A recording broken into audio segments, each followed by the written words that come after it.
ګرانو کتونکو د خیبر پښتونخوا د محکمه پور د وزیر بلکې د حکومت غفلت یو لوی انکشاف شوی دی. هغه د غنمو حوالې سره شوی دی چې دا مخال 7000 یعنی 77000 او 962 762 میټریک ټن ګندم چې کم دی نو دا په ګودامونو کې وي پراته دي او خرابېدو ته دي، پیشکې ورکې شوي دي، بیکاره شوي دي.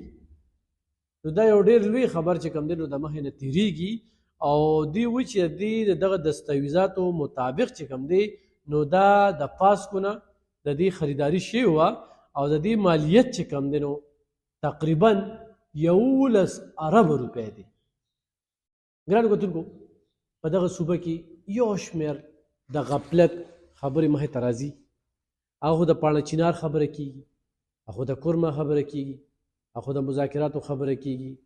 هلته کې د شیعه او سني چې کوم د دوو مسلکونو ترمنځ کومه جګړه روانه ده او په دغه کې د سني مسلک چې کوم قتل عام وشو د هغوی کاروبارونه تباه شو، هغوی ته دې وخت کې خوراک نه ور میلاویږي. څه 15 یا ورځې وشوې چې لارې بندې دي. نن ویل کېږي چې یاره معاهده وشوله، نو داسې یو شمېر معاهدې مخې ته راغللې. د صوبایي حکومت بیا د وزیر اعلی صاحب چې کومې خبرې مخې ته راځي نو هغې کې ډېر زیات تضادات وي. اوس دا ډېره غټه خبره ده چې دا ګندم تاسو په ګودامونو کې ایښودلي دي او بهر یې نه روباسئ او خرابېږي. نو بیا دغه کېږي چې یاره پنجاب موږ ته غنم نه راکوي او پنجاب په موږ باندې غنمو پابندي ولګوله. دې وخت کې په پنجاب کې د وړو ریټ وګوره، د غنمو د من ریټ وګوره او دلته کې په پښتونخوا کې وګوره. د دوی د غفلت او د بېحسۍ په وجه باندې داسې یو شمېر پراجیکټونه چې هغه د لیبس کار دي او هغې ته هغه شان توجه نه ورکړل کېږي.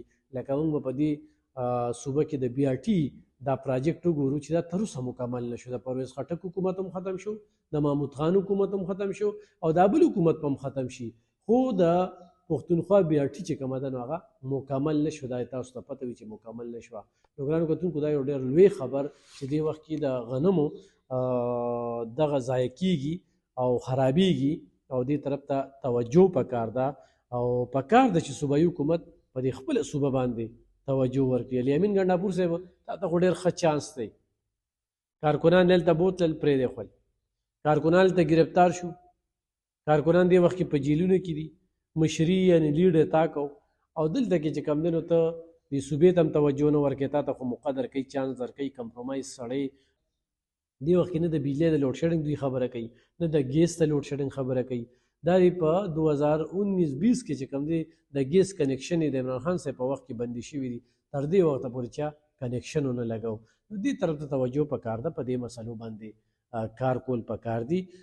دلته کې څه پراجیکټ هم راوړی که نه، لکه دې پښتونخوا خلکو ته تاسو څه ورکړل. بېله خبره ده چې د عاشق او د معشوق خبره ده.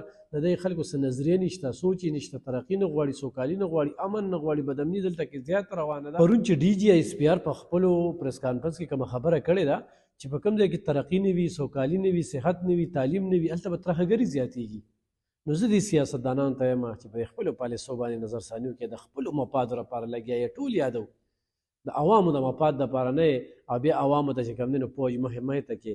نو خو همدغه پوج د ستاسو دا کمزورۍ د قوم ته په ګوته کول شروع کړل که نه، نو تاسو به دلته کې د سترګو د لګېدو پاتې نه شئ.